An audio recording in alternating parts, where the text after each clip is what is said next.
म बालेन्द्र शाह नेपालको सार्वभौम सत्ता र राजकीय सत्ता नेपालको सार्वभौम सत्ता र राजकीय सत्ता नेपाली जनतामा निहित रहेको नेपालको संविधान प्रति पूर्ण वफादार रही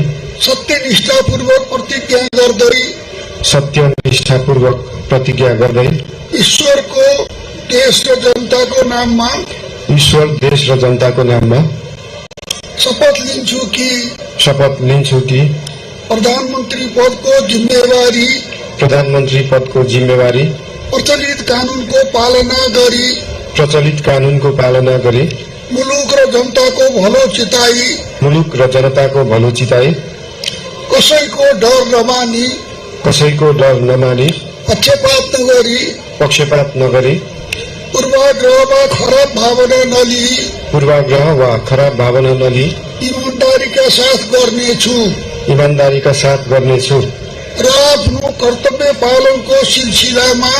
र आफ्नो कर्तव्य पालनको सिलसिलामा आफूलाई जानकारीमा आएको कुरा